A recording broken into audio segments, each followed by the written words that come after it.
السلام علیکم سر، میرا آپ سے ایک سوال ہے.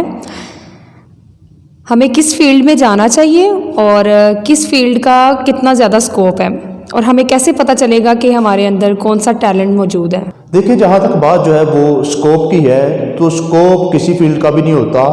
در حقیقت انسان کا اپنا سکوپ ہوتا ہے. بڑا انسان اگر کسی چھوٹے کام کو بھی پکڑ لے تو وہ اس کو بھی بڑا کر دیتا ہے. وہ اس انداز کے ساتھ اس کام کو کرتا ہے، چاہے کہ وہ جوتے بھی پالش کر رہا ہو. اور اگر چھوٹا انسان ہو تو وہ اگر بڑے کام کو بھی پکڑ لے، کوئی بڑا بزنس بھی اس کے ہاتھ میں آ جائے تو اس کام کو بھی اس انداز سے کرتا ہے کہ وہ اس کو چھوٹا کر دیتا ہے، اس کو خراب کر دیتا ہے. تو سکوپ جو ہے وہ کسی فیلڈ کا نہیں ہوتا. سکوپ تو در حقیقت انسان کا ہوتا ہے. میں ایک ایسے شخص کو جانتا ہوں لاہور میں، وہ ریڑھی لگاتا ہے اور چاول جو ہے وہ وائٹ سیل کرتا ہے.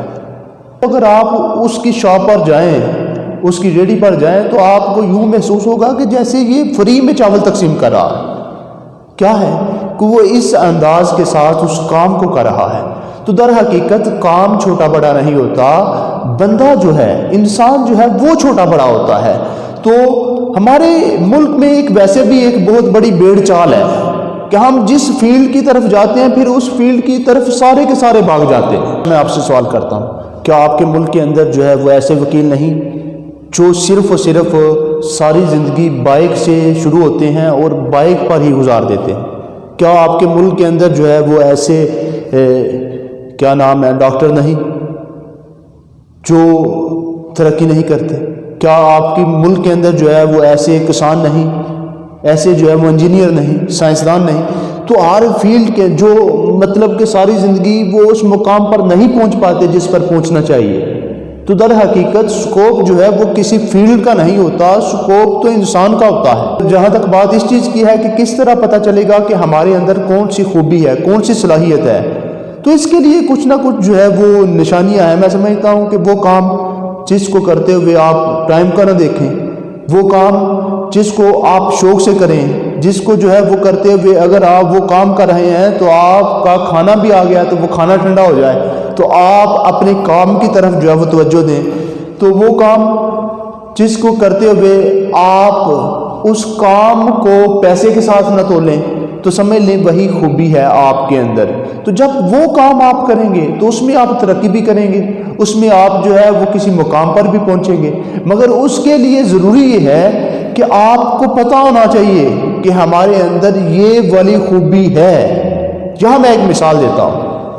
استاد نصرت فتح علی خان بہت بڑا نام ہے. اب دیکھیں، سکوپ کی بات ہو رہی ہے تو بیسک یہ ایک معمولی سی فیلڈ ہے، چھوٹی سی فیلڈ ہے گانا، قوالیاں گانا. مگر استاد نصرت نے اس چھوٹی سی فیلڈ کو اتنا بڑا کر دیا. کیا تھا؟